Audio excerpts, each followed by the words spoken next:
Hey gang, it's Dom. Just want to let you know this week's episode of RVD we had to table because Rob and I were actually in Philly for NXT 2300. It was an awesome experience, really cool environment. We'll be sure to elaborate when we record this week for the show.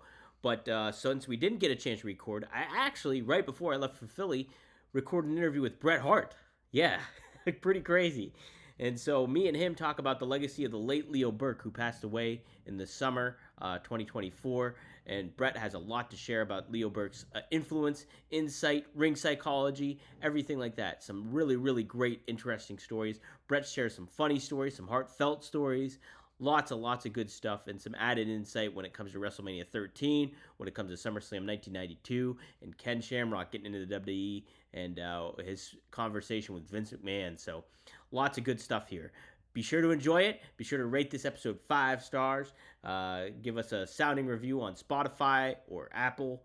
And head to rvdtv.com and get yourself subscribed to that. But also don't forget to subscribe to Only Wrestlers, Rob's new platform for wrestlers and fans to connect with one another, and more on the horizon with that. So you can sign up for a free account there and get involved. Get in on the early ground of it. It's awesome. So be sure to check out onlywrestlers.com and enjoy this interview with Bret, the Hitman Hart. We'll see you later this week for Rob Van Dam, one of a kind, baby. Hey everybody, this is Dominic D'Angelo of OneTrueSport.com and SCScoops.com as well. But I'm very happy to have with me here my first ever time interviewing this person, and grew up a fan of his, admired him for many of his matches and the work ethic he puts in and the attitude he approached pro wrestling. It's Bret, the Hitman Hart. Bret, thank you for joining me today. Oh, it's a pleasure to join in, especially to talk a little bit about my late great friend Leo Burke. Absolutely, and yes, as I told you off air, I first learned about Leo Burke from you, like reading your book, the autobiography, and you mentioned what really sparked me was like you mentioned in the book how he looked like Burt Reynolds, and I was like, oh, I love Burt Reynolds. And I was like, I gotta Google this guy once I'm done reading. And so then, unfortunately, in July, he passed away this past summer. And you post a really beautiful message about him and the impact that he left on the business. And after the fact of that, I went and I watched one of his matches that he had, him versus Rick Martel in Halifax at the Halifax Forum, July 3rd of 1984. And something that you were talking about was ring psychology and stuff like that. And when I watched this match, he made the headlock so entertaining. And it's just, and that's something that I really took away. The guy was able to do that so well, and it speaks to the talent that he had. But I wanted to get your first thoughts about what were your first impressions of him when you met Leo. Well, I'm like a Leo Burke historian, really. I watched. He came up to Calgary when I was a little kid. I'm trying to think. It was probably 1966, maybe. Mm-hmm. Somewhere around that range. I know I was about 6 years old, and he came up, and he was debuting my dad's opening night when he had all his new wrestlers for the season. It was quite a big night, and I was selling programs and all that. He came down, and he was dressed as Batman, and he was wrestling that night as Batman. And to give you an idea, Batman, the TV show that little kids like me were watching back then, it just aired that week, the first episode. Yeah. Car coming out of the fiery hole and all that. Yeah. I became a Batman freak after 1 week. And then when I saw Leo Burke as Batman, I was pretty pumped. It was like, I was like, he's not a Superman. Can't be a Superman. Can't be the real guy. But I didn't know. I was pretty young. Anyway, he went out and got butchered. He got this, he was just a job guy. Yeah. And he just got annihilated. And I was so embarrassed. It was like, I couldn't believe Batman let himself get beat so bad. And he was just a job guy. And the next week he got slaughtered again in the first match or something like that. I can't remember who he wrestled, but I remember after about 3 weeks he was just a good guy that came out. Suddenly he came out, he no mask anymore. Mm-hmm. The Batman thing died, which was funny because I would always tease him about Batman for forever. It was like a lame gimmick that he realized about 3 weeks in that it wasn't helping him, and he got rid of it. But I would always bring it up. I remember, like, even Bobby and Rudy would always give you a nudge to bring up the great gimmick of Batman. The great gimmick of Batman. It just missed the mark, just didn't quite, and it was always funny. But so I knew Leo when he first started, and I watched him from day one. And he was always pretty good. I mean, I believed in Leo Burke. Like, he could do good drop kicks. He could do, right from day one. I mean, I'm watching him right when he came out of the chute. Yeah. And the Beast was up here. He was the top heel. And then they worked some angle where somebody broke Leo's neck or something like that. And then the Beast came out that it was his little brother that got hurt. He was going to get revenge on whoever it was that did it. But it was a pretty good angle at the time. Mm-hmm. Leo was just a young guy. And I remember Bobby. I don't know if Bobby was here yet. I don't know if he was wrestling yet. I think Leo was the baby still at that time. Leo, to give you an idea, I think he was 18 years old. Wow. That's how far back it was. So, and that's what I kind of remember about Leo is that he was up here, and then back in those days, a lot of the wrestlers from the Maritimes would just shoot up to Calgary till the summer, and then they'd all, go back to the Maritimes and pick up where they left off. It was like they were perfectly timed. As soon as you finish in the Maritimes, you go up and work for Stu Hart in Calgary, and then when you finish there, you go back to the Maritimes. You just go back and forth. Oh, so that's what a lot of guys did. So Leo and Bob Sweetan and a lot of guys from those days, they all just went back to the Maritimes. And Leo and his brothers, I think, were part of the promotion. Mm-hmm. They had their own promotion going there for a while, and then eventually, I think they had teamed up with Email Dupree, who was also promoting at the same time. I don't know all the history there, exactly what was going on with who's right to what promotion and stuff like that. But I know that Leo and his brothers, they booked the Maritimes for a period of time there. And I was probably just a kid growing up watching wrestling here in Calgary. And Leo, I think, started working with better wrestlers. He clearly went up a couple of notches. Yeah. But he would come back to Calgary and be like, holy shit, Leo Burke's a whole different wrestler than he was last year. He's and not then that he would come back the next year, and he just kept getting better and better and more likable. Like, I always liked him. He had a good personality, came across as, and when you got an autograph from him at intermission, he always seemed like a fun guy and a good guy. And I liked Leo Burke as a little kid, and as I grew older, he got more and more prominent in my dad's promotion, where eventually I think he was a big part of the show all the time. Even though he wasn't necessarily running the show, he was a guy that had a lot of input and would, tell my brother and my dad what we should do tonight and match. And they would just do what Leo said. Leo had a lot of, always had good insight, and whatever he thought was a good idea was usually a good idea. So yeah, everyone listened to him and trusted him. And when I got into the business, I was a referee. Mm-hmm. Yeah, he was on top, and he was, really in the beginning when I started refereeing, I had no aspirations to become a wrestler. If anything, I was glad that it was a part-time thing. I only had to do it. I didn't have to do it on TV. Right. And I could do it away from home, and no one would ever know. None of my friends. I didn't want anyone to know I had ended up as a pro wrestling referee. But anyway, as a referee, getting the finishes every night on say 7 or 8 matches on the card. Right. And it's like I would go, Leo would give me the finishes all the time and tell me that in those days, or most of the time, there was 2 separate dressing rooms, like on one side and then the other side of the building. So the wrestlers were unable to communicate with each other unless they couldn't even sneak over because the fans are right outside the dressing room doors and stuff like that. So it was pretty difficult to communicate.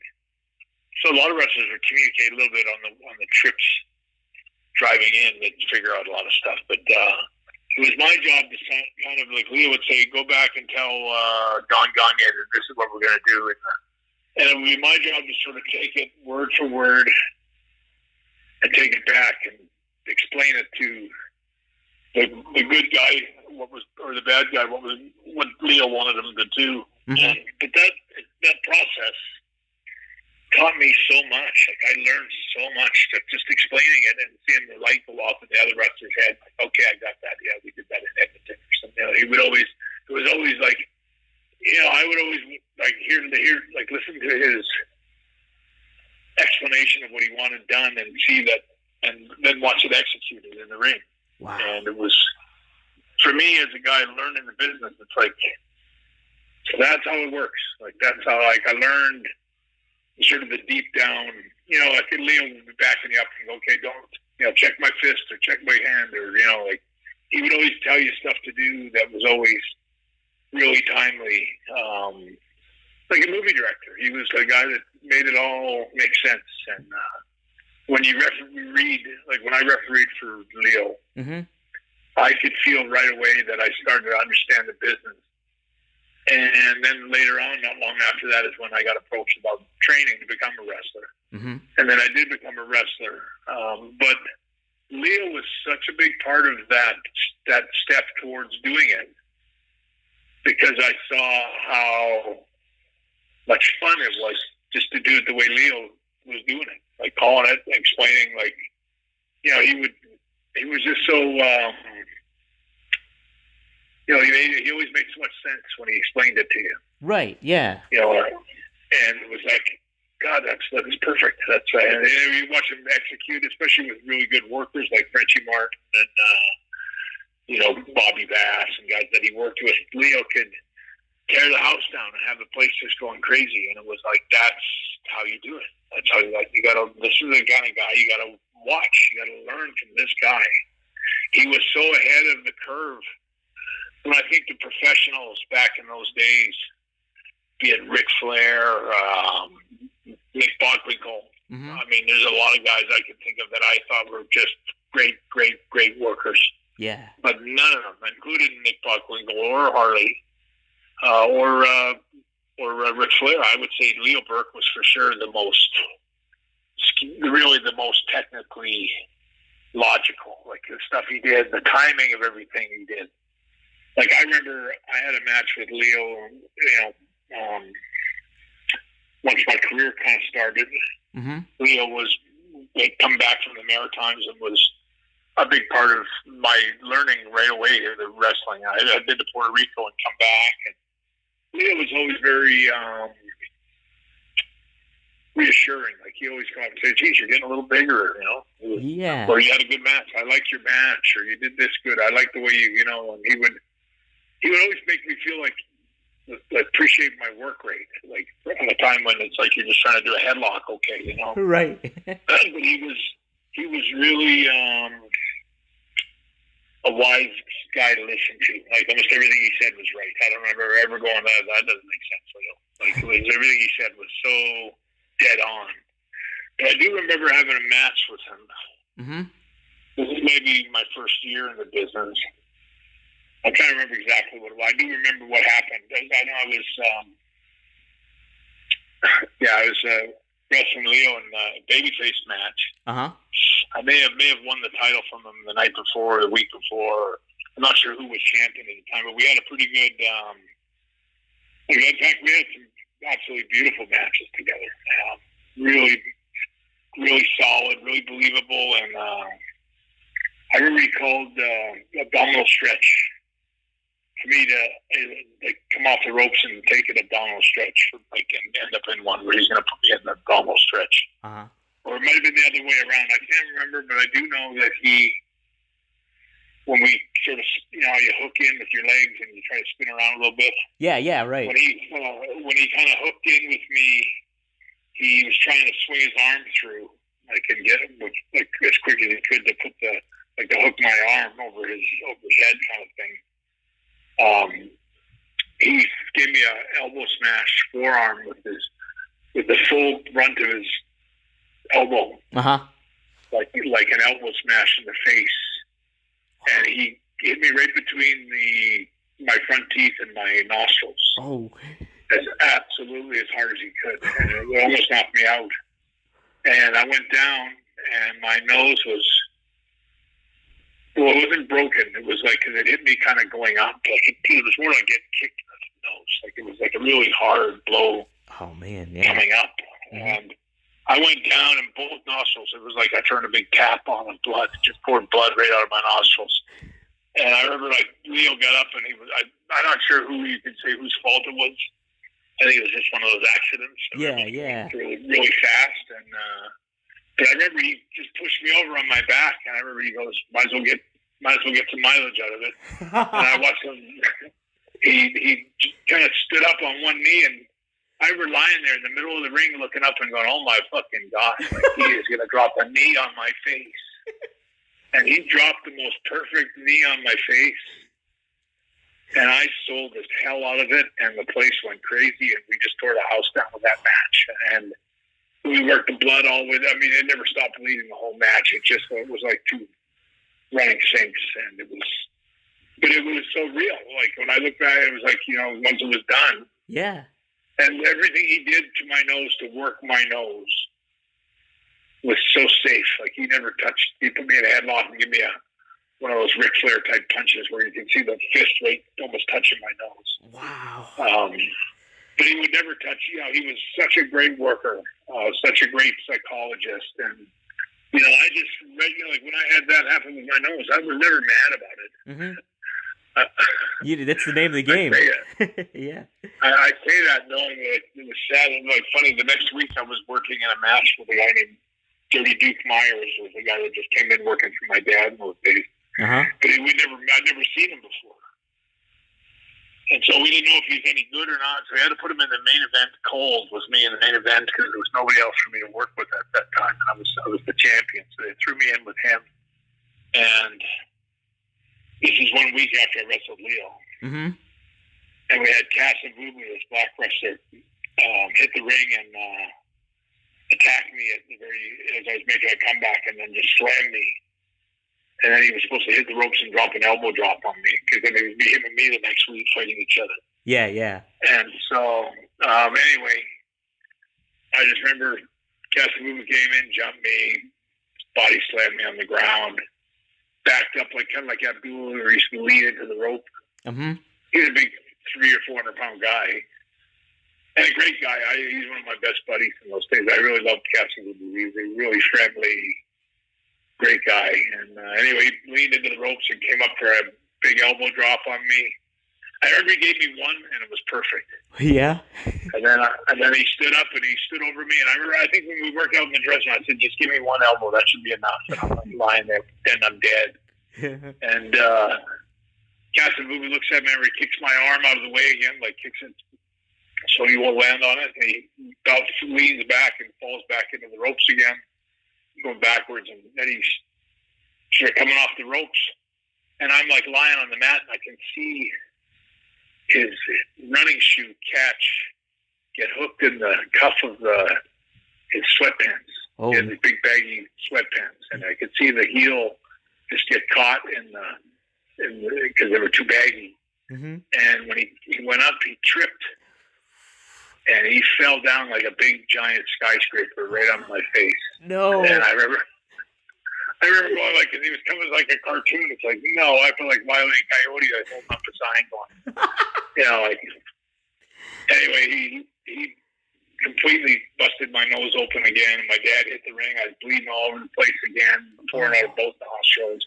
My dad hit the ring. He was so mad. He was ready to make a comeback on Casamova, but it felt horrible. I remember he felt just terrible about it. And I was like, I saw it. I knew it was an accident. I saw his heel actually get caught in the cuff, and I saw him trip, and I knew it. But anyway, that's an aside from the story. But Leo was the things I learned from Leo was that the champion has to be a guy that can work with anybody. Mm-hmm. And I was always a guy that he taught me the things he told me and the lessons I learned from Leo, which was every day. It was like, you got to learn how to be able to work with anybody. Right. that's an important aspect of your career. Like you're working for your dad. You want to always be able to, work with anybody under any whatever circumstance. And I learned a lot of things from Leo. Like even if somebody gets hurt, what do you do? Mm-hmm.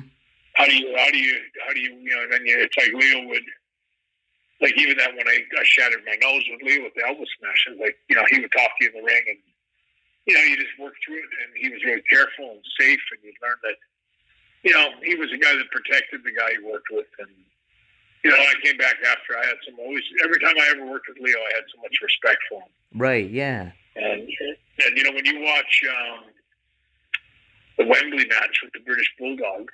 Yes, yeah, I was going to ask you about that, yeah. Mm-hmm. That finish is Leo Burke's finish. How about that? That's everything. Leo Burke, everything. Like I remember Leo Burke, I was wrestling in Edmonton. Mm-hmm. And I think I didn't want to win the belt on TV. Because then it was like you had to win in Calgary. It seemed like the belt always changed hands in Calgary. Yeah. And I made the suggestion that we do it in Edmonton and then maybe even do it in Regina and some of the other towns so that we can keep them more alive because the title never changes there. We don't say where it changed. We say it changed. Yeah, yeah. And so I remember I was winning the title in Edmonton, and Leo was leaving the next day from back home to go back to the Maritimes. And he goes, I think I should just put you over. And he goes, I got to finish. And he goes, you just go for a sunset flip and, or I'll hook your legs and fall flat. Or you just hook my legs and fall flat. I'm like, you really? Like, that it's going to be pretty flat. And he goes, no, trust me. Watch it. And I remember it's like, really? Like, sunset flip? Like, I remember it's like kind of hard to, but I also always knew, like, if Leo said, no, this is really good. It was like, okay, I'm not going to argue with Leo. It was always like, okay. I want to kind of say, like, he kind of explained it to me in the dressing room, and it seemed pretty elementary, really. And, when I did it that night in Edmonton, they kind of completely blew the roof off the building. And I remember it was like, holy shit, what a pop. Man. Like, what a pop. I remember it was like, the place exploded, and then it was like, and then he left. I never saw him again for a long time. And when he came back, I got bigger, and I got a lot better. I've been to Atlanta wrestling and came back. I got a little more education, and I learned a lot from my kid and stuff like that. But Leo was the one that taught me how to use my brain. Like, he was such a thinker, and I incorporated a lot of stuff in my wrestling through my career where it's like where it's thinking. Yeah. Like an example, like when I wrestled Steve Austin, WrestleMania 13, and I pick up the ring bell and I'm gonna take it over to the apron and take it in the ring, and I'm gonna brain Steve Austin with the bell. Right. And I walk over and I set it on the apron, and then I change my mind, and then I go over and get a chair. And I pick up one chair, and I go, this one's not good enough. It's got padding on it or something. I pick up a metal chair, and I go, this is perfect. And I forget all about the bell, slide under the bottom rope, and I'm going to the ring, and I'm working Steve over with a chair. But I mean, everyone forgets about the bell then, and the bell is the key. Right. Sitting on the apron for the whole match. And that's a Leo Burke type of, and he would tell you, they'll forget all about the bell. They will just forget about it as long as nobody, one of the ring boys or somebody that's in the promotion goes, I'll just move the bell on the way, So we had to make sure everybody knew, don't touch the fucking bell. But, right, don't touch it. But those are the kind of things that Leo taught me, like to think ahead, how to think, imagine things, and he was such a master class. And I'll be honest, there's a lot of guys I've worked with over the years that I remember talking to certain guys about Leo Burke. Mm-hmm. And there's a lot of guys that never rated him. Really? I remember Ric Flair going, I said, you run me a lot of Leo Burke. Was a big fan of your work, and he kind of looked at me like Leo Burke, like he's just a fucking job guy or something. Like he really had no idea. Didn't have that deep down. He didn't have a deep down respect for Leo. He just Leo was just like Stephen Barty sitting in the dressing room or something. He didn't really seem to know anything about him or rate him at all. Wow. And I was always surprised by that. It was back in when I first met Ric Flair, probably in 81 or maybe I met him in WWF in probably 88, 89, somewhere in there. Yeah, somewhere. But I was always surprised by that. Like, really, I remember even Pat Patterson was a guy that he asked me one time. He goes, "Who's the best worker that you can? Who do you think was the greatest worker?" Mm-hmm. And I said Leo Burke for sure. And then I remember Pat kind of giving me that, like, Leo was nobody. Leo never did anything. And wow. I'm like, are you kidding me? Wow. You just never really watched him, never really knew him, never met him, heard stuff about him, but never really had any kind of big, he never had much praise for him anyway. He was always like talking about, Leo Burke was like talking about, like nobody. Man. So, I mean, I was always really surprised by that. And you'd think Pat, too, like, being, like, Canadian and all that stuff, he would have been, like, well on the radar of him, you know? Well, he had the exact same thoughts about Archie the Stomper. Really? He asked me one time, he goes, who do you think the total package, if you could build one wrestler, who was, like, the best one, do you think? Psychology, great look, great talk, great blah, blah, blah, perfect. And I said, Archie the Stomper for sure. Like, he could work. He was a really intense worker. He was a great villain, great promo, had a great look, had a great, I heard Pat goes, he never rated him. Like, he was like, he always thought he was like a 4 out of 10 or something, and it's like, a lot of guys that Patterson mm-hmm. didn't rate that I think were as good as or better than Pat. Mm-hmm. But they were guys that he never ever watched. Wow. Yo, Rob, we're going to take a quick time out just to say that this week's episode of One of a Kind with RVD is presented by Get Blitzed. Get Blitzed Lit Aid Nano-Infused THC Syrup is a premium cannabis-infused syrup formulated with nanotechnology for fast-acting effects. And that advanced nanotechnology formulation allows for quicker onset and enhanced potency compared to regular THC syrup. It's Delta-9 and legal in all 50 states, every single one. And you have several syrups to choose from Blue Raz to key lime pie to pina colada to tiger's blood to cherry to grape. Just head to get-blitz.com, use promo code RVD, and get 15% off your whole order. Could be a bottle, could be a bundle, your choice. But yes, head to get-blitz.com, use promo code RVD, and it is by Mickey Ray Sinatra and Courtney. Take a look. Head to get-blitz.com, promo code RVD, get 15% off. It's one of a kind, baby. Yo, gang. I'm sure you've heard me and Rob talk about Mando whole body deodorant. At this point, we're big Mount Fuji guys. I first discovered it on a different podcast I was working for, and it really intrigued me. I even looked it up, and I took a look at the site, and man, looked like great stuff. So I was so happy when they hopped on to One of a Kind to be one of our sponsors.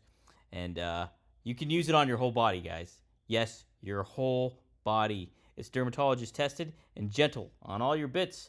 And it controls odor for 72 hours. It's clinically proven. So you can choose from 4 cologne quality scents, or you can go unscented too. But I love the Mount Fuji's my number one, like I said. Got the starter pack of the bar soap, got the deodorant, got the cream, and then I got the wipes as well.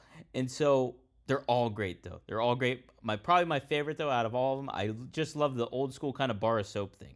I use it in the shower, use it right after I get out of the shower, use it when I needed some sprucing up or I know I'm heading to the gym and just want to smell good at least for a little bit, or even after the gym. So, but I use it all over my body, too. All over my body. You know that Seinfeld scene? But, yeah, there's some great stuff about it. The different scents are bourbon leather, Clover Woods, Mount Fuji Pro Sport, and like I said, the unscented. It all smells really good. It's long lasting. The doctors developed it. You get feel good going out knowing that you smell okay and smell great. So that's the great thing about it. But yes, Mando is my favorite product of 2024 going on, and I can't recommend it enough.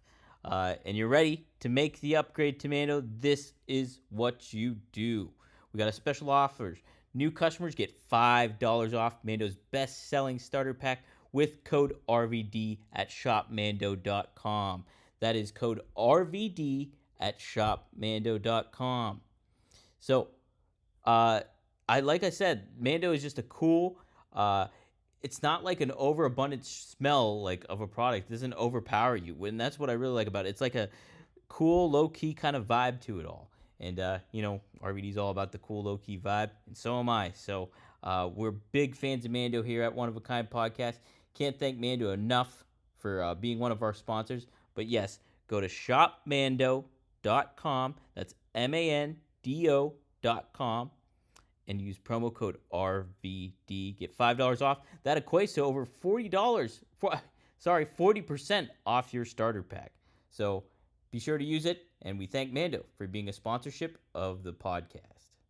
He never really watched them. He maybe heard about them, maybe passed through a territory and saw them for 2 seconds or something. But he never had any real.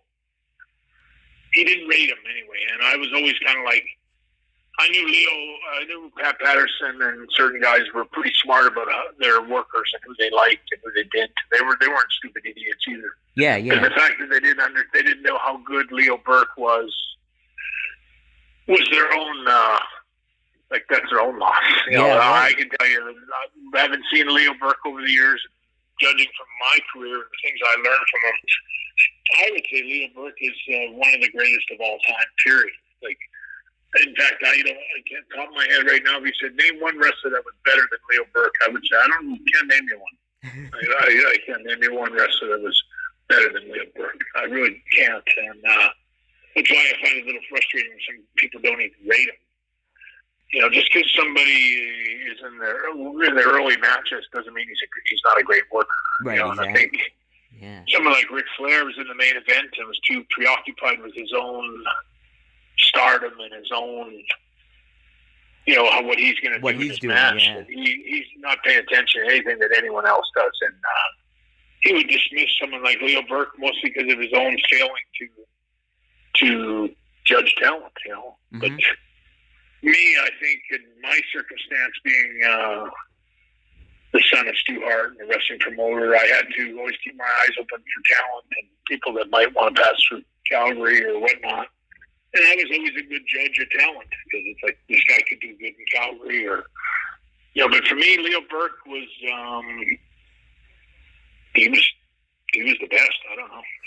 I learned so much from him, and I learned so much from the Dynamite Kid. The two of them, the two different styles, the two different kind of Leo was a total worker, whereas Dynamite was a bit of a ruffian and not always on the level with you out there. Yeah. But Leo was all about working. Mm-hmm. He never hurt you on purpose, or he always did the smart things. I found Leo just a fantastic storyteller. Like when Leo would sit you down and go, "This is what we're going to do for the finish," and it might be 4 wrestlers sitting in a dressing room kind of looking at each other, and he'd just map out the match. Mm-hmm. It was always so black and white and simple and straightforward, and it was like, you go through years of listening to people tell you what to do in wrestling, and you learn that there's some guys actually, when they tell you what to do in wrestling, they know what they're talking about. Yeah. Like Dusty Rhodes, when he told you something to do in a match, he knew what he was talking about. He was good advice, and certain guys had that ability, and Leo Burke was a guy that was a great worker, had great psychology, and simplified wrestling into simple, believable style. Like you were saying about, no one could milk a headlock better than Leo Burke or an armbar. Jeez, I had so many matches where we would work a hammerlock, and then I would just reverse it and work it for 20 minutes the other way. He was always a pleasure to work with. When you came back, you'd have a good sweat going.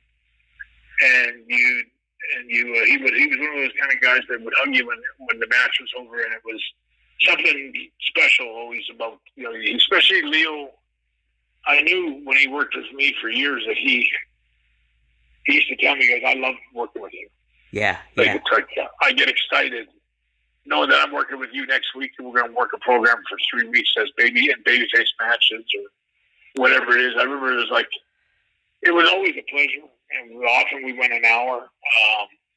And they were, I think there was, in those days, there was wrestling fans that you probably might remember in the Maritimes, how the fans were so believable. They believed stuff back then. In Calgary, it was like the matches I had with Leo Burke. I don't know about everybody in the audience, but I know that there was old timers, that, guys in the 70s and 80s that were, in their last days. They would walk out of the building and swear that match is absolutely totally real, and that Bret Hart lost by a hair.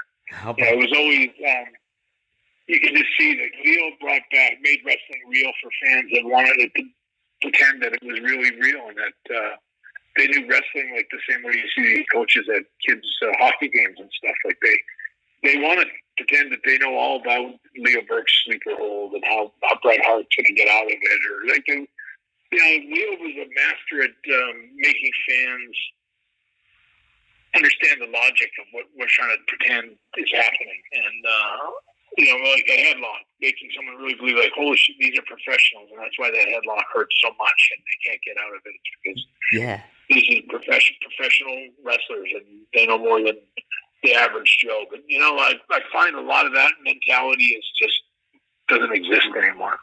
I know, it's a shame. I see that so many times where it's just like, and you mentioned it too, like how he simplified everything. And when you think about wrestling, and the simple aspect of it is like good versus evil, just the simple basis of it all. And then you look at telling it in the ring, there's not a whole lot you need to do to really get a crowd invested into stuff where it comes to like, the headlock or anything like that. I was, even before I started this interview with you, I watched a little clip of you and him wrestling, and it was from 1982. And again, telling the story with the headlock and everything like that. But the finish, and you were the champion, the North American champion at the time. And how the finish happened is like all of a sudden he did something a little underhanded where he pulled your hair, and then he got you in a headlock, and then basically like choked you out at the end. And then that was I don't know, the clip cut off at the end, so I don't know what the exact details of the finish were after the fact, but I thought that was such a cool way to kind of end a match almost, I'm not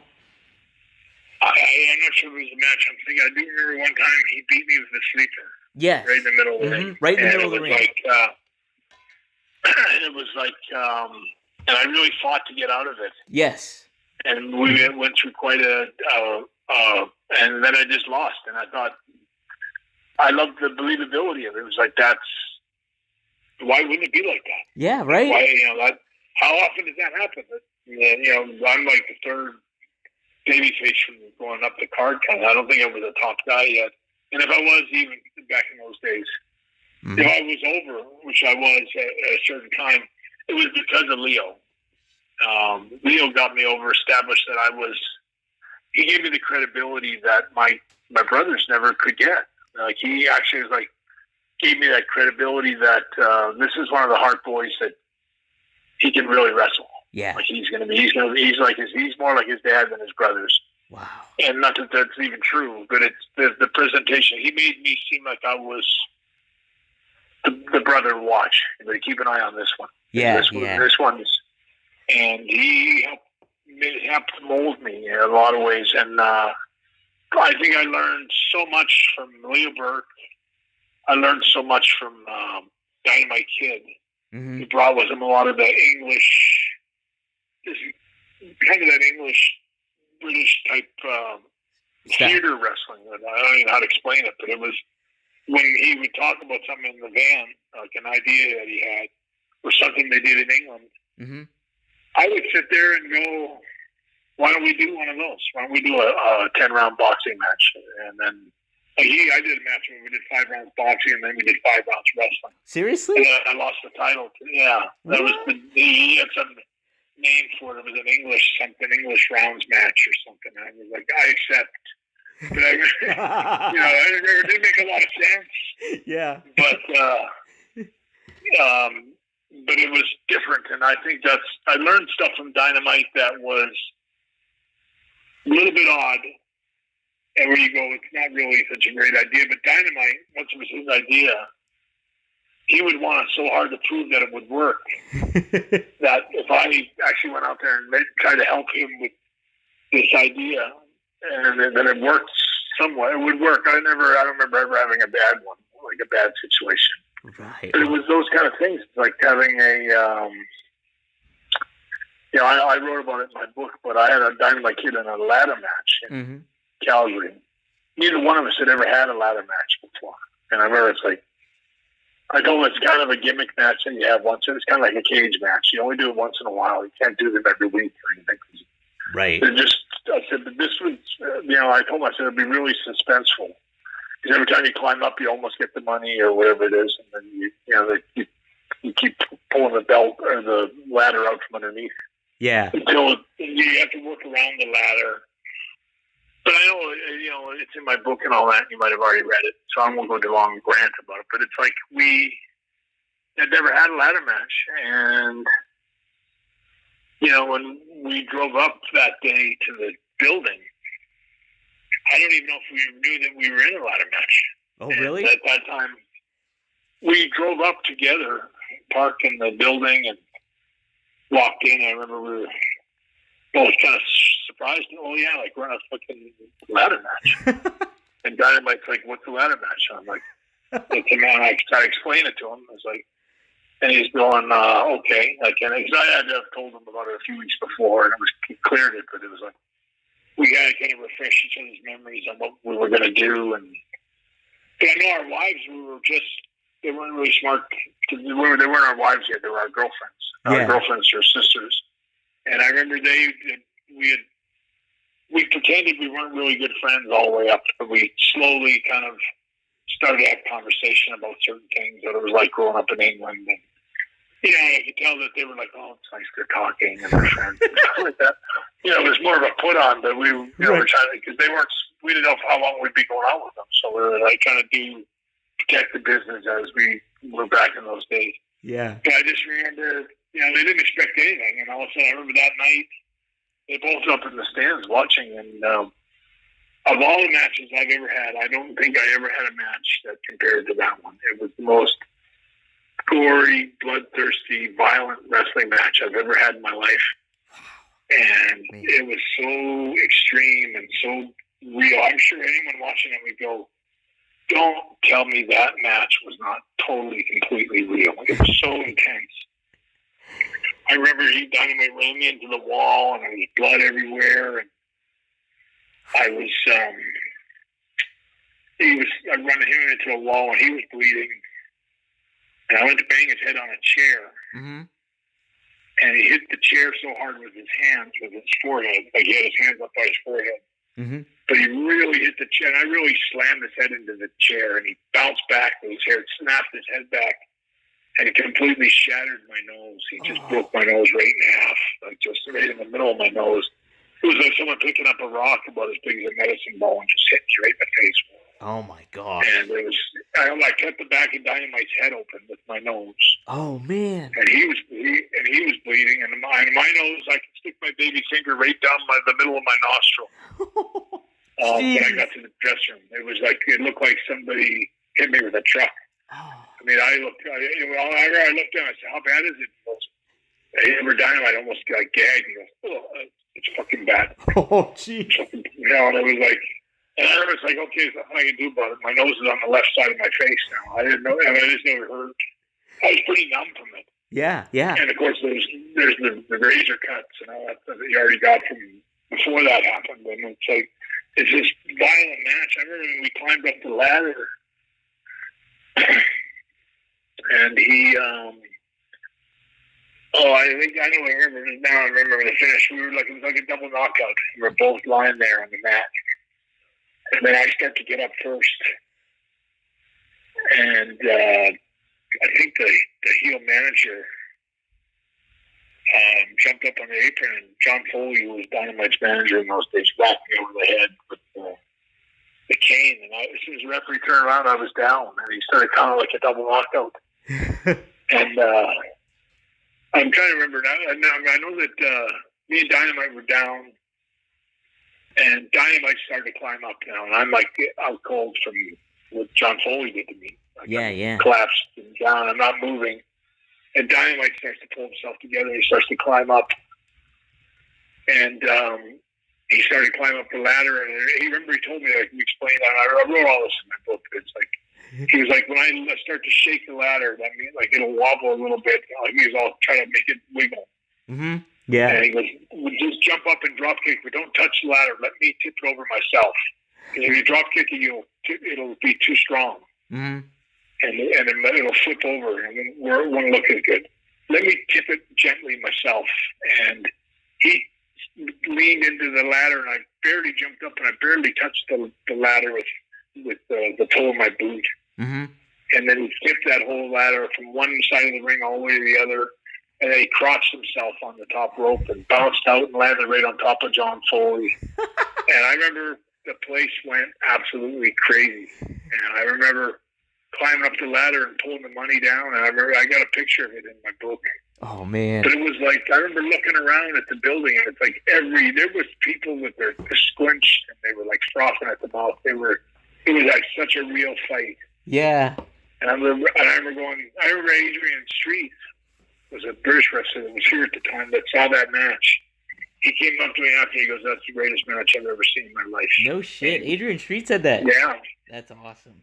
Yeah, and he said it to me years later. He goes, that match is still the best match I ever watched. Wow. That was way into my career. And I would say, like, if I had a video of that match, honestly, I could put that match up against anything. The Stone Cold match at WrestleMania 13, the Iron Man match, any match I ever had. And I would say it'd be a hard time saying that wasn't the greatest match I ever had. Oh my god. But in saying all that, it's like I learned so much from both Dynamite and Leo that when I think of like my style and my career and how I maybe blossomed as a wrestler in WWF, right, that it was all because of both those guys. I learned so much working against Dynamite and taking some of his better ideas and making them work and sort of psychology that he had. English wrestlers have a lot of theatrical sort of thinking in their matches. Yeah. Which was always really different for me. Like, they always had a lot of routines, and like where you flip and do this roll, and then you roll into this, and then that happens, and it's all here, and then it looks so choreographed sometimes. But sometimes it was always like, wow, if you just did that move out of the blue in a match, we get a good. It's the time then you would learn when to do a move like that. You can't do a whole match like you just turn it to Dean Malenko. Right. Yeah. So you want to do one of those kind of moves once in a while, and then you learn to measure what's a good idea and what's, and I learned so much from the Leo and Dynamite, and like all my years in my career, there's other guys that I worked with like Ric Flair. I wouldn't put Ric Flair. I love Ric Flair, but I wouldn't put him in Leo Burke's class. Man, yeah. I put Ric Flair in a great worker class. He was a great worker of his generation. Mm-hmm. Yeah. And I'm not sure if you classify Leo as the generation before Rick, but he was. Let me put it this way: someone like Harley Race. I remember talking to Harley Race or Dory Funk or Terry Funk talking about Leo Burke, and they were talking about him like he was a god. Wow. That he was one of the greatest. What a worker. And they were always sold on. The only guy I ever heard put him down and really kind of didn't rate him was Rick. Wow. And I think that was just probably because of the way he was being used. Mm-hmm. He was probably just a guy getting a check, and he didn't really care. Leo was never the kind of guy to cry about how he was being used. He was just probably down the Carolinas, getting a break from the Maritimes and hoping to make as much money as he could. Right. Send it home kind of thing. Yeah. So I always think someone like Ric Flair missed how great Leo Burke was. I never understood how great he was. Maybe ever worked with him. Right. And if he did work with him, maybe it was a TV match or something where he didn't get to see the real Leo Burke. But, I don't know. I'm glad you mentioned Rick Martel, because you could see so many wrestlers through my career. Mm-hmm. They were, as soon as you said I'm a big fan of Leo Burke, so I wrestle like just call a match like Leo. Yeah. Well, let's work like Leo. You know, Rick Martel would he loved to work, and he loved to work like Leo. Yeah. Swap holds and tell you. Rick Martel could do that kind of wrestling, and he learned it all from Leo, and he could do that in a heartbeat, as I could. And I don't know if you remember Alex Smirnoff. No, I don't remember him. No. Mm-mm. Well, he was from the Maritimes. Okay. He broke into business. He wrestled in WWF. He eventually moved to California. And when I first started in WWF in 1984, nobody would give me a good match. Nobody. Like, I'd go out there, and I was usually first match, and I was usually losing. But I would work with one wrestler after another that just didn't give a shit. Right, yeah. One of them call it sunset flip, and the only thing they call in the match before they pin you and stuff like that. It was like, I'm better than that. I can do more than a sunset flip. But yeah. It's like, no, that's all they want. Yeah. And it was kind of like that. And then I worked with Alex Smirnoff. And he was just a guy, he was like a local guy that was there for just having to have his gear with him, and they put him in a match with me. It was like the beginning of WWF was just beginning running in California in those days, beginning in '84. It was all just starting. And so I worked with Alex Smirnoff, and literally as soon as we tied up, he goes, "You worked with Leo Burke a lot. I can tell the way you work." Yeah, but he would take me over, and then we would just wrestle. We had such good matches. We had better matches than anybody could believe. Or like Chief Jay Strongbow was coming back and going, "I can't believe what a match you guys had." And it's like, he's like Leo Burke. He's a maritime guy. He can do all that stuff. Like, and Hubert Glenn was another guy. He was like a carbon copy of Leo. He had all the mannerisms of Leo and the way Leo walked. Wait, who was that, Bret? Who was that? Hubert Glenn. Oh, okay. Hubert Glenn. Okay. Mm-hmm. And he was a great wrestler too. Like, he was a carbon copy, spitting image. Everything Leo did, Hubert Glenn copied it and tried to be the same. Yeah. And that was a good guy to copy. Like, Hubert Glenn was a great worker. Yeah. Man. And so many guys. I think even the Rouger brothers always had a deep respect for Leo Burke and his work, and how good he was, and how technical he was. Like, he could drop a knee drop on your face and look like you knocked all your teeth in, and it was always perfect. Like, it never touched you, never feel anything. He made everything in wrestling was pretend. Right. And he was just a master class teacher in wrestling. I can't think of anyone on the same level.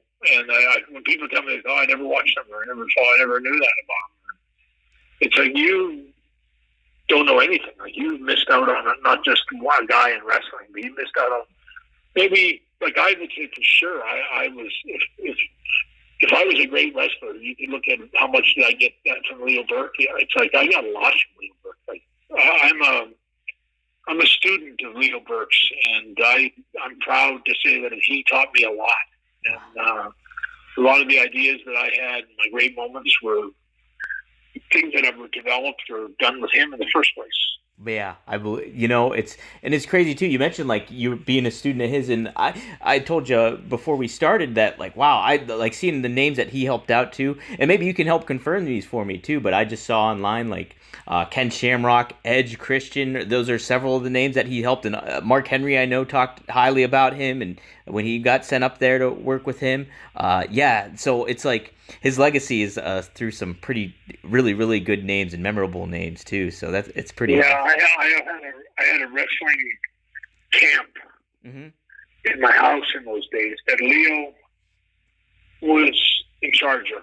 And he would come to my house, and I had such a big pool area, like indoor pool, that you could set up the ring right next to the pool, and you could train guys all day. I had a high ceiling, and it was like, the only thing was, if you missed the rope for any reason, you could fall right in the pool. It's not too bad. It wasn't that, which isn't so bad. But on the other side, it was just a window.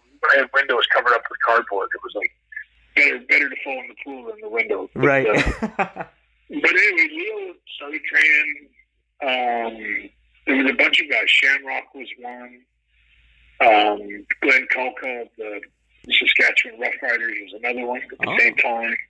He never really made it, I think, because of his football injuries, but he he had a lot of heart, and he just kept getting hurt, unfortunately. But he learned. Would have been a great wrestler. I think if he'd come to wrestling 10 years earlier, he would have had a career as a wrestler like Steve Austin or something. He would have had a great career. Wow. But unfortunately, he got beat up in football so bad that when it came time to do all the sort of simple things in wrestling, like just drop an elbow on somebody, he'd blow his arm out, like tear a bicep or Tyson. He just kept getting hurt. Old football injuries kept, and that was kind of his downfall. But Leo taught, remember big Gurkha or something? I can't remember his name. They had a big giant. He's a big. Was that? giant. Oh my gosh, there was two of them. There was the one. Well, I'm trying to think of the Truth Commission. Yes, the Truth Commission, exactly. Kurgan, and then there was the other guy too. Kurgan. Yeah. Mm-hmm. Kurgan, the other guy was a good worker, but he didn't have much character. Like he was just like a big gunner, heel, and same with Kurgan. Mm-hmm. And I was the one that suggested they had a guy from South Africa that was good on the mic, and I was the one that suggested call him the Truth Commission. Oh, really? And they said, okay, well, we'll do it. So then I had to train everyone at my house. And so they all flew these guys up to Calgary, and Leo was teaching Edge and Christian both in my house. Wow. Teddy Hart, I don't know if you ever know Teddy Hart. Yep. Mm-hmm. Even before he became an idiot, he was training there and learned it. And, it was just kind of whoever showed up, Leo would train him. And Leo got paid the same every. He got a certain check every week. And he would just have classes. He would and he'd tell everyone what time to come. And Test was another one that was there. I remember Big Test. He died of a drug overdose a few years later. But he was one of those guys. I met him in Toronto. He was a bouncer at a club. And I remember next day he was sitting in my living room. And Leo was training all these guys. And I remember I would come home from being on the road. And then Leo would say, could you just work with one guy? I've been telling him all week that we'll let one guy work one match with you. Like whoever works the hardest gets to work with you in a single match. How about that? Which is a pretty big thing to be like a guy learning the business. Yeah, absolutely. And you get to work with the world champion. You get to work with the world champion in a single match with no audience there, but you're going to have a whole match, and it's a real match. Right? They're going to ring the bell, and they'll correct you on little things all the way through the match. And then I would do it. I did it with Edge. I remember wrestling Edge up there, having a whole match with him. I did it with a couple of guys. I remember, might have been Mark Henry. Yeah. And I remember going, like, I am so beat up. I feel like I'm home like a basketball. Like I'm just like, I need a vacation for real, because I've been on the road for 6 weeks or something. And I come home and Leo's like, can you just come in for a couple of minutes? Just a couple. Like, are you kidding me? Like, I would go in and I would do it. I would, I'd be so sore, and I'd be like, spend the afternoon in there taking arm drags and stuff like that, working stuff with. But Shamrock and Vader was another guy that was there. Oh. I remember put Vader and Shamrock. I put their whole match together. Man. Because Shamrock it was a professional wrestler that became a UFC wrestler. Yeah. Mm-hmm. And then it's like, well, I know how to work. I was like a TV job guy like 10 years ago. He actually wrestle, take arm drags and all. He learned how to work as a wrestler. Wow. And then now he was a retired world champion. Like, he's world champion. And when I met him, he said, I broke my wrist and I got to let my wrist heal so I can go back. Yeah. And he goes, I can't go back until my wrist heals. And I said, well, why don't you do pro wrestling for like a year? Right. Your wrist heals. You still make some money. Mm-hmm. And I talked the next day. He said, all right, I'm in. And then I talked Vince into it. And Vince signed him. And it's funny that when they signed him, Triple H and Shawn tried to get him fired. Oh. For no reason other than he was just, they didn't like him. Wow. And I just remember Vince called me in his office and he goes, I'm thinking about letting Shamrock go. Whoa. And I'm like, why? He goes, some of the guys think he's a little stiff and then, this and that. And he didn't even have any reasons. Mm-hmm. He goes, what do you think? What's your honest opinion? I said, I would keep him. Yeah. He's doing all right. He's doing great. And then like a couple of weeks later, he's refereeing my match with Steve Austin, and they kept him on, and then he had his whole career there. Right. But it was just one of those things. But he learned up in Calgary with me, Leo Burke. And a lot of those guys learned from Leo, not me. But I did wrestle select guys for one match every couple of weeks when I came home. And I don't remember which ones they were. But I kind of worked a little bit with everybody. And like, I know Ed, I had like a whole match with him back when he was just a kid kind of thing. And he was so pumped. I bet. And excited. And then it's like, okay, I'm done. I'm going to shower. I'm going to get out of the ring. I'm going to jump in the pool. But yeah, it was like, that was all Leo that really took the time to teach everybody. And you talk about Leo to Mark Henry or Edge, and they get tears in their eyes. They learn so much from him, and it's he was a special guy, and I know he's in a better place now. And I know the last couple of years he had really bad, I don't know if you call it dementia, but he couldn't remember. I remember calling him up on the phone. He was in tears. He told me, he goes, I can't remember what I did yesterday. Oh. I have no idea what I did the whole day. I'm just a blank. And he started getting emotional.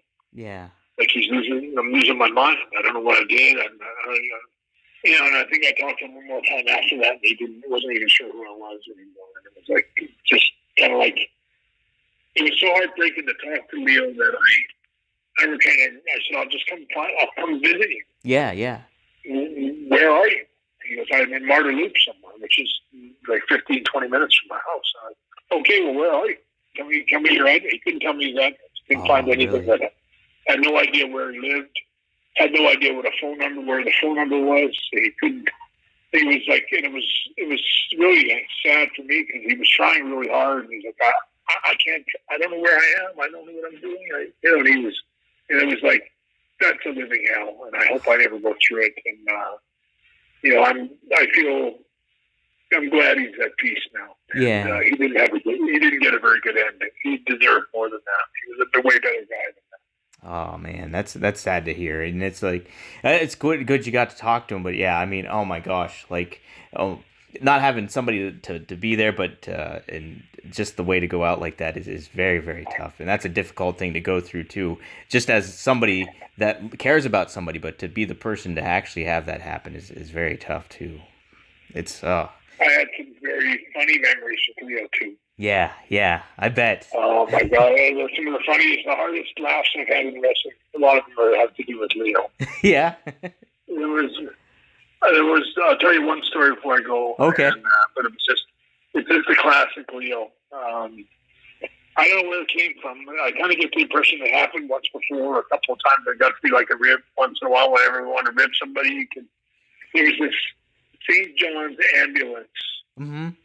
Medic at the building all the time in Saskatoon. And it was only about 200 people that showed up every week anyway. Like a very empty, sort of empty arena most of the time.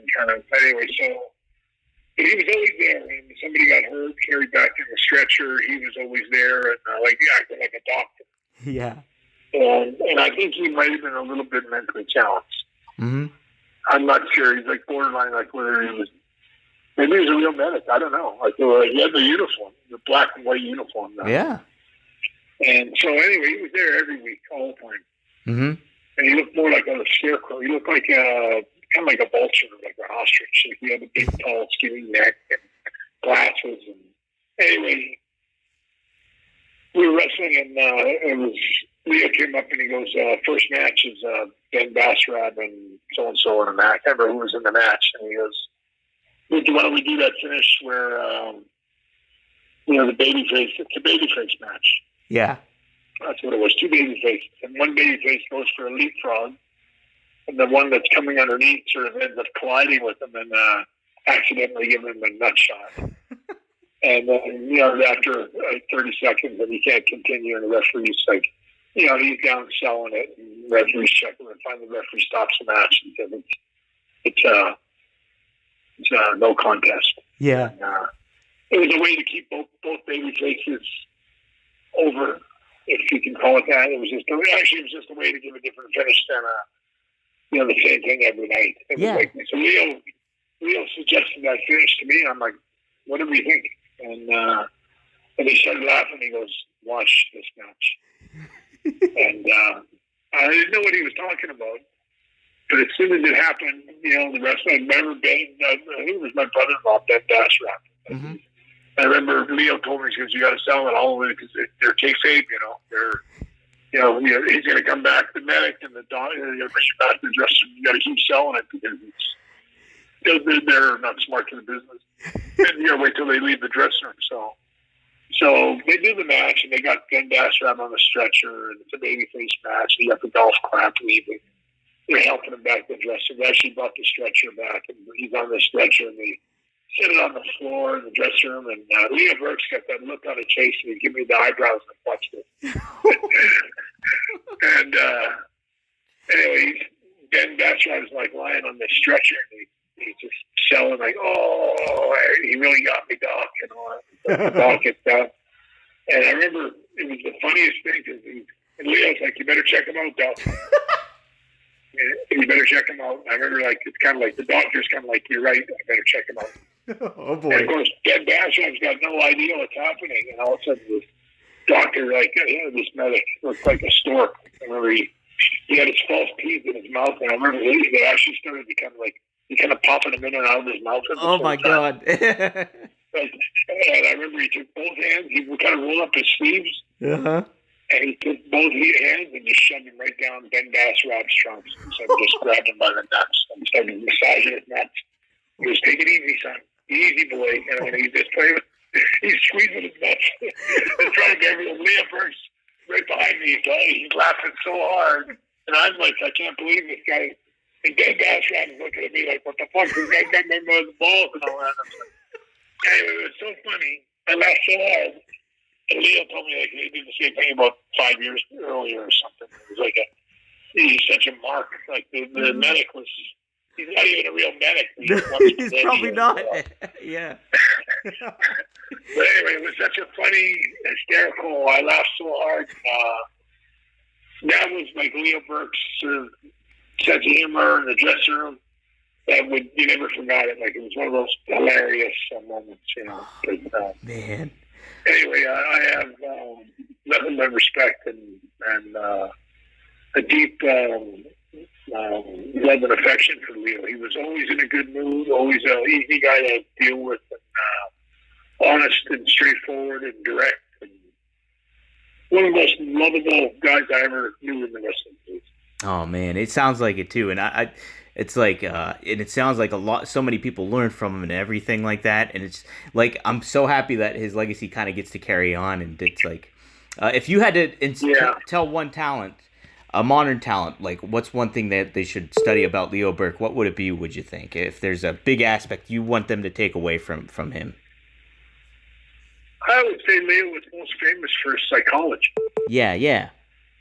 So, if you want to work a hold, you want to learn how to work a hold, which should be unique and actually make you stand out in today's wrestling, if you actually knew what a hammerlock was.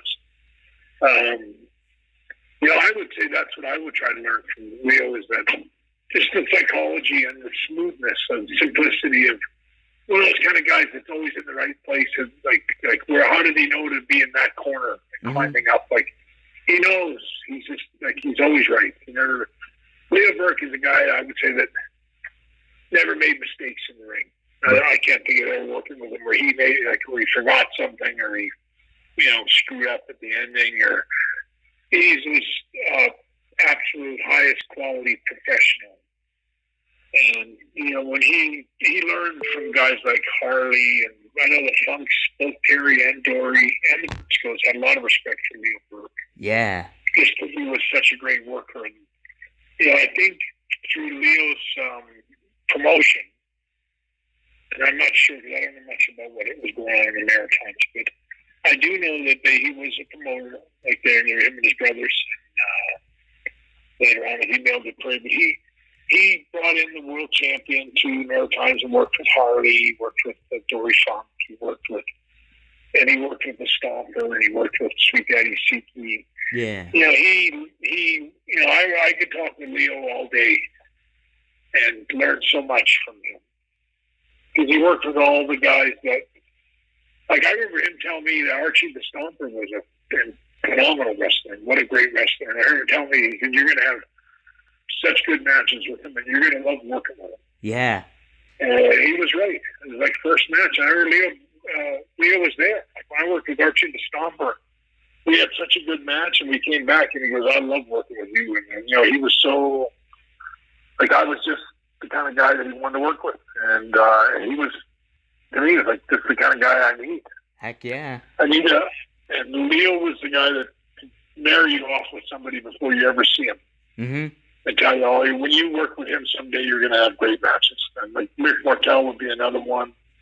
Later on, when I worked with Rick, it was like he was always so smooth, and Rick was a top pro wrestler, like one of my favorite guys to work with, also, and just a total pro on every level, and safe, and had that same theatrical flair that Leo and some of those guys had. But Rick Martel was another guy that learned so much from Leo. He learned, and not just Rick, but Michel Martel, his brother. Oh, really? Oh, yeah. Michel Martel was, they were all disciples of Leo.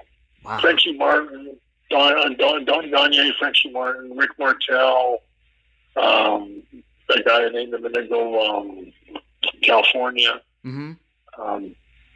When you met them, they would talk about Leo with stars in their eyes. Like, they would just go on talking about him, like, oh, how good Leo Burke was, and one of the best. Like, they would lose themselves talking in praise of what a great wrestler Leo was. And, that's what I remember about so many wrestlers going back to, say, the mid-'80s and early '90s.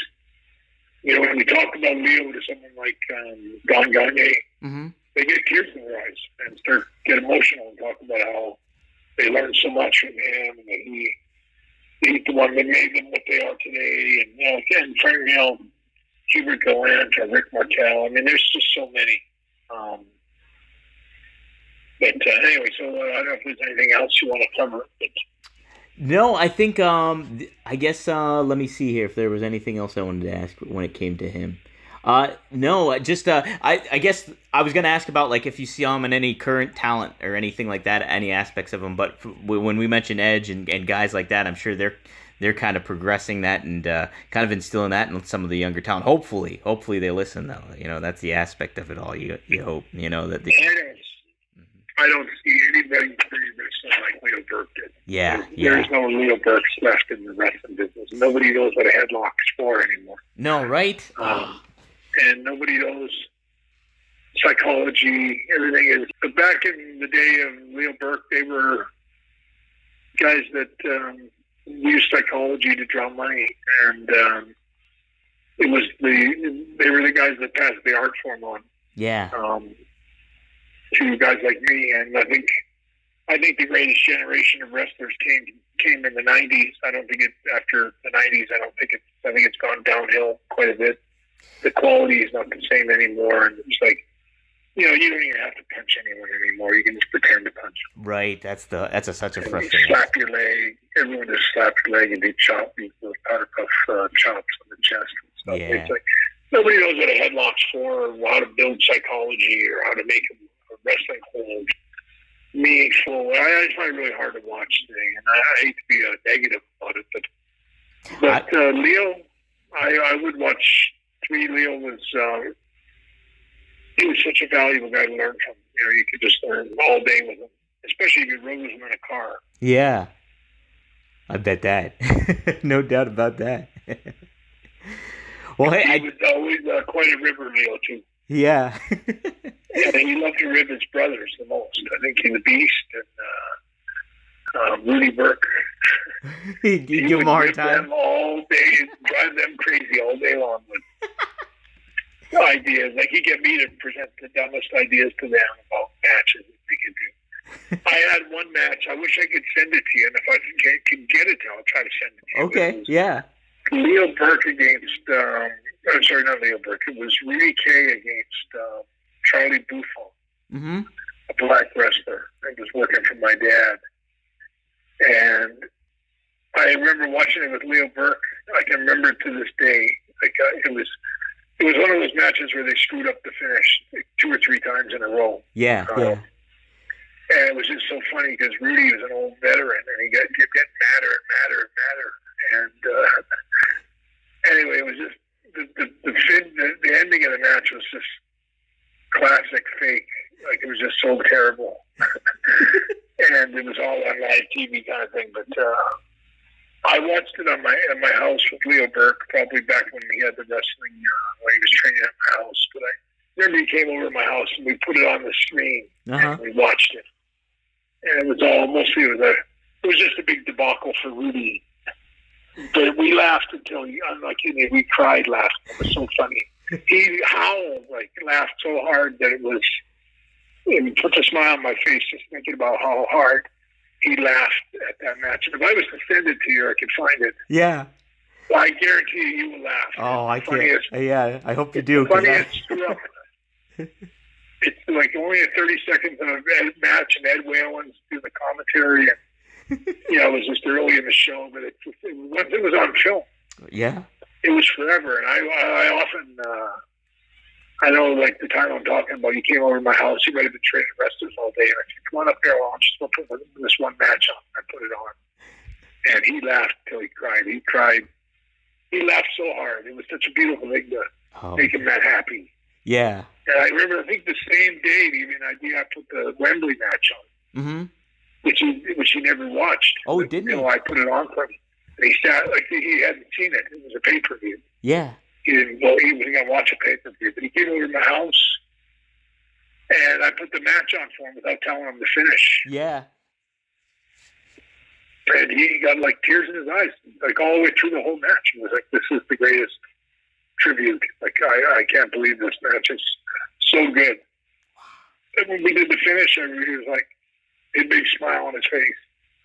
I said, "That finish, you remember that finish?" He goes, "I remember that finish." I remember that. It was, and I was like, "That I took your finish," and I always have a funny story about that match, or that finish. Mm-hmm. I remember when the Hart Foundation had a match with the Killer Bees, probably 1987. Mm-hmm. It was on Saturday Night Main Event, like when they first had those Saturday Night Main Events. Yeah. Which at that time was like, more people are going to watch you tonight on Saturday Night's Main Event than WrestleMania and millions and millions and millions of Americans are going to watch you tonight on TV.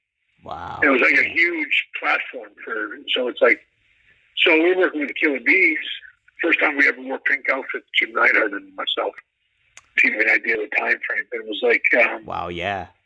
And they were like trying to come up with an ending for the Bees to win the match. And I said, I just kind of spit it out. I said, how about if I did this one with Leo Burke with a sunset flip? And it's an unbelievable finish. Trust me.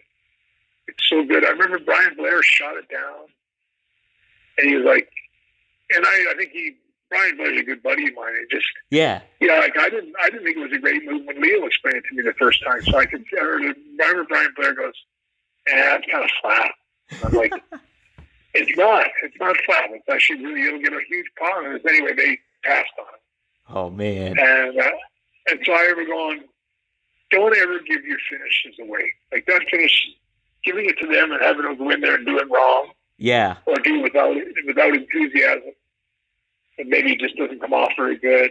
Mm-hmm. Which I don't know how that could happen, but it's like, that's too good a finish to give to somebody and have them ruin it or waste it. Right, exactly. Put that finish in your back pocket and don't ever tell anybody that finish ever again unless you need it, maybe for yourself. Right, so exactly. I never brought it up ever again. Put it in my pocket and said, never again do I ever volunteer a really good finish that I can keep for myself. Mm-hmm. And throughout most of my career, most of my finishes, be it the Iron Man match, even with Steve Austin and stuff like that, it was always, I had ideas in my head that I would write down and just put them away until I needed them. Man. Like, I need a heel finish tonight. Like, and I look in my little book and find heel finishes that I thought of that I could work for me if I was a heel. It could work for me, and I would implement it into my match. And always had at least 2 or 3 good ideas floating around for every match I ever had. Wow, yeah, that's the thing to do too. And like the neat thing too, and I remember you mentioned this in your book, is like is it true you would always record yourself, right? Like almost like keep a journal basically every night about all the stuff that happened and everything, like throughout it, so you could kind of like my book is actually like when you read in my book that all it's me, Bruce Beefcake, and Kurt Hennig in a room, and we're all drinking beer and whatever's happening. It's like that's because it really happened. Yeah, and like literally. I would go to my room after drinking beer or whatever I did with those guys, and then I would make my tape of like whatever I did for the last couple of weeks. Right. I didn't talk into it every day, but I would talk into it every few days. If something happened, or I was in a different city, I'd explain what I was doing. I'm in Anchorage, Alaska, of all places. So there's always, I did it for. I ended up with like 120 tapes. Wow. And like if I listen to them, they're all an hour each. Yeah. Wow. And they're so insightful, and they're really timeless. Like you can hear what is on in the TV in the background. It's like they got the war in the Gulf happening, and Saddam Hussein was saying something on TV, and I'm talking about Sergeant Slaughter. And holy shit! It was just really. I always made sure like you got to have all like. Whatever's on the news, CNN in the background, so that it captures what's going on this exact day that I'm talking to this thing. So there's a lot of really interesting things that come out of that.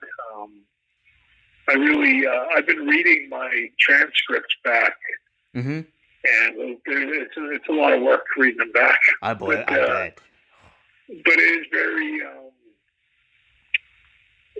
It's really special to go back into that time warp and really feel how it felt for me back then, and the happy career that I had. And I'm so glad I did that. I know that when I first went to WWF in 1984, I had just come back from Japan, and I remember going, "You should have you should write all this stuff down." Like, Japan was so different and such a different world, and and so I remember going, I should get a diary.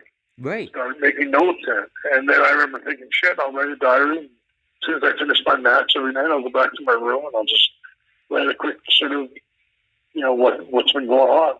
Right. And I remember in those days I was rooming with SD Jones. Oh, SD Jones. And nice. I just remember, I just remember thinking, if SD Jones came back to my room, opened up the door, and I was sitting in a bed writing in a diary. It wouldn't take long before everybody in the dressing room knew I was writing a diary, and nobody would talk to me if I was writing a diary. And I realized I was like, oh my God, don't ever fucking buy a diary. Like, don't ever. That would just kill me off, especially at that time, because I just got there.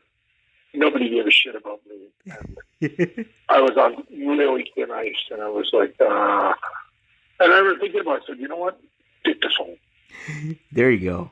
I'll buy a dictaphone, and I'll just make put little cassettes in there. Mm-hmm. And so then I remember I started making tapes when I first joined WWF in 1984. Before WrestleMania 1, I started making tapes, but every time I made a tape, I'd erase it. I'd make an entry, and I'd erase it. I'd listen back later the next day or a couple of days later, and I don't know how many times I erased it because I hated the way I talk. Yeah, it's hard to listen to yourself. Which a lot of people do. Like when they make recordings, they hate how their voices, and I started to really hate mine. I keep erasing it. And I remember waking up and I go, you've been erasing everything for the last 3 months. Like, you can't keep erasing everything. You're never going to get anything done if you keep erasing. So I made a promise to myself that starting today, I'll make entries, but I never listen to them back. Mm-hmm. And I just say whatever the hell I say. I'm not going to restrict myself. If I was with a girl or I did this or I had a great match, or I got into an argument with someone in the dressing room, or whatever happened that day, I'm going to talk about it. Right. And so it's really quite telling. It's really accurate and really tells of what I was going through. When I read back to my transcripts of my tapes, I can just feel the ache of loneliness. Like you're so alone all the time as a wrestler. I believe it, yeah. your friends are the wrestlers, but everyone's out for themselves. Like every wrestler wants their spot, especially to hire your client. Like once me and Jim were tag belts, like every wrestler that's a tag team wants to get the belts from us. It's like there's always a competition, and working away from home and having to leave Christmas morning. Yeah, missing your kids' birthdays all the time, right? I saw some TV show about some football players missing their kids' birthdays and stuff, and I'm like, they got no idea. No, right? They don't. In comparison, if they had my life, they would go. I think if you look up I have more matches in my career than any other wrestler in history. It's like I got the most, and no one will ever catch me because no one is that stupid to wrestle 330 times a year. Well, I ain't not kidding. I think my first year in WWF, I wrestled 320 days. Oh my gosh! And then I think that's not including double shots. Right? Yeah. Mm-hmm. And travel days home. And that was my first year in WWF, and that's like, I think the next year was probably like 310, or then 305 or 308.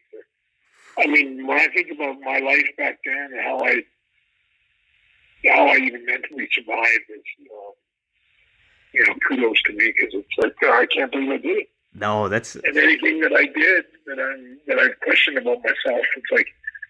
The fact that I could do all that and still keep my sanity and stay focused and still, not lose my house and not let my career tip over and cocaine and the girls and the life. And it's like, I stand today as a testimony of that I survived all that stuff. And I live my life every day for all those people that didn't make it, like Kurt Hennig and Rick Rude and Jim Neidhart and Davey Boy and Dynamite and Owen.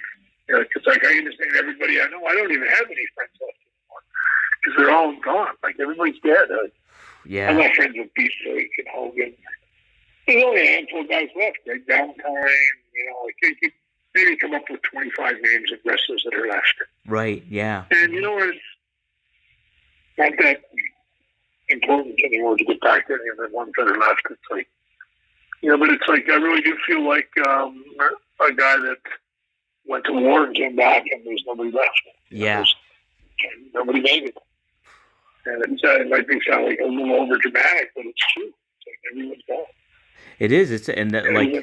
It wears on the business, and you think about it too. It's just like it's good that you are somebody that's kind of keeping their memory alive too. Obviously, like people were fans of them and everything like that, but it's like knowing who they are and going through that with all of them. It's like you're carrying on their legacy, and everybody. I know the fans appreciate it for sure. I certainly do. And somebody like Leo Burke, it's just like to learn more about him and what he contributed to the business, and to give him a platform to kind of to get that moment. It's nice to have too. So, oh my gosh, it's definitely tough. I could only imagine being on the road. And I was talking. I do the show with RVD, and I was talking to him about like how I travel once a month for wrestling stuff, maybe if I'm that busy, but like for what you guys put yourselves through, the travel is such a killer aspect of it all. Well, I think that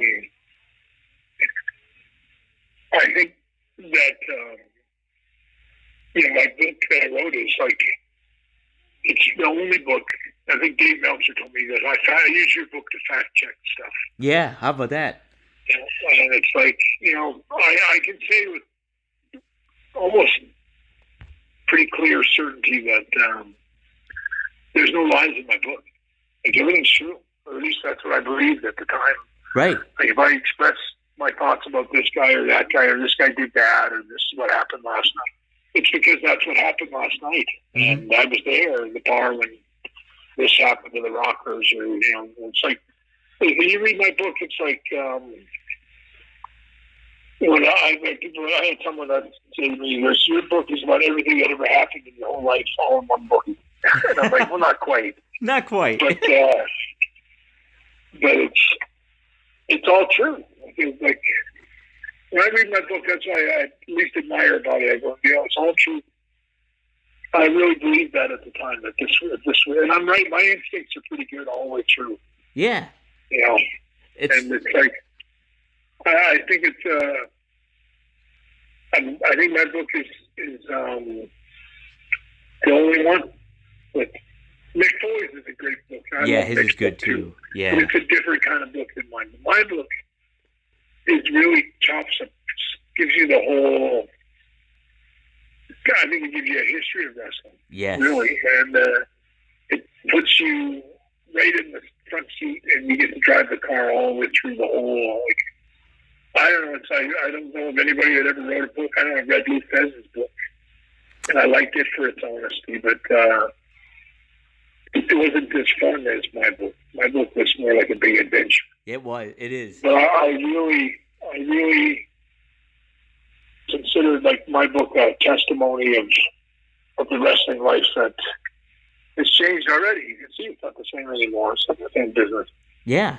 And not the same passions. And guys like Leo Burke and myself will fade from memory soon enough. And, people will be talking about, Seth Rollins and, this guy or that guy. And I have a lot of respect for today's wrestlers, but they are not like what I did. It's a difference. It's just so different in a lot of ways. It's like from. And I wish they would take a few more pages of my life, my wrestling life, and put that in their matches because it's missing. I'm deep down inside, I'm a wrestling fan. Yeah.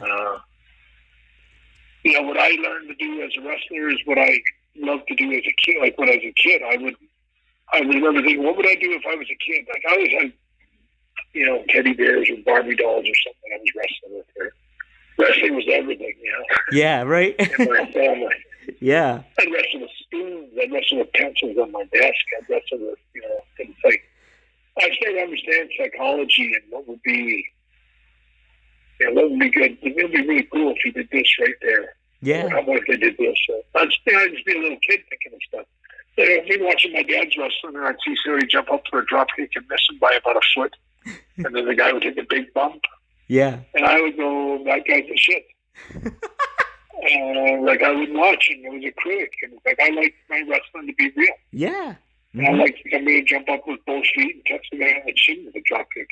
Yeah. Then I'll believe it. If you miss him by a foot, don't expect me to be impressed. Because I was a critical fan. That's the way. That's the way to be. That's why I was as good as I was. I watched things in wrestling matches with. We have so many guys from Leo Burke to Sweet Daddy Suki to Archie the Stomper and Abdullah Butcher. They all taught me so much about different styles of wrestling. Yeah. Abdullah Butcher is one of the greatest wrestlers of all time. Oh, man. And he didn't get any credit for it at all. Everyone just thinks of him as this big fat guy that all he did was get blood everywhere. Maybe he turned into that a little bit. He became that. Right. But I remember Abdullah Butcher in the 70s, and I can show you the programs from those days. There's a lot of action shots. But Abdullah the Butcher is doing an elbow drop. He's not off a turnbuckle or anything. He's just jumping in the middle of the ring. He's like 8 feet off the ground. Right. And he's coming down with an elbow. You can see it. It looks like it's going to kill somebody. And, I watched him for years, and he was always believable. Oh, he was. Absolutely. And he was scared. He's the only wrestler that scared the living shit out of me every time he looked at me. And I don't think he gets any credit for what he deserved. He was the greatest monster heel in wrestling ever. And, anyway, I can talk about all kinds of Canadian wrestlers that don't get their due. That's it. It's so much. I'm more than happy to talk to you about any of these guys because I read your book. I read the one about Heath McCoy's, the one about Stampede overall.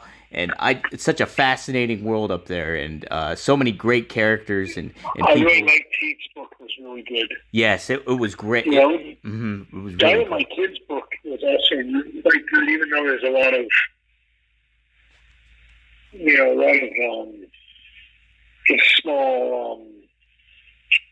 small-mindedness comes out. It's his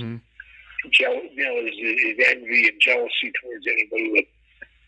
But at the same time, I can tell you, even though there's lots of things in his book that are really wrong, he's got the facts totally wrong, and it's not what happened, or not the truth. Yeah. I can say, for the most part, his book is his book. It's not somebody else taking his book and telling a story. It's him sitting there and talking to someone on tape, and then someone, putting their book together based on what his interviews were. Right.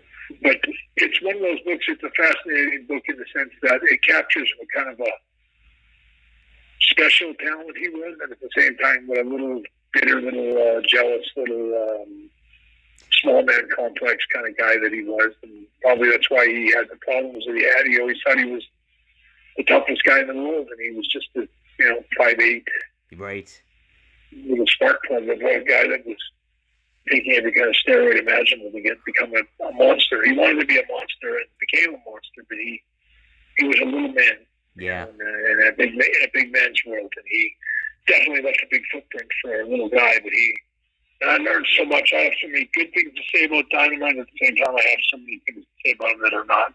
Dad, tell but you. His book does capture him, in my opinion. I'll have to check that one out then. I'll add that to my list.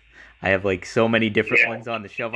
And the funny thing is, Bret, too, I opened your book like as we were talking, and on the photo you were talking about with the ladder match is there. And then right diagonal across it is you putting Leo Burke in an abdominal stretch, so it's right on the photo still. It's the same page. Pretty neat, too. So, pretty cool.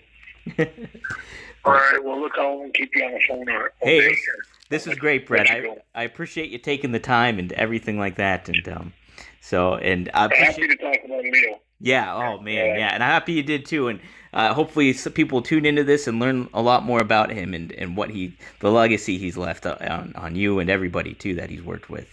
So, amen to that. Yeah, amen to that. Thank you, Bret. I really appreciate it. All right, take care.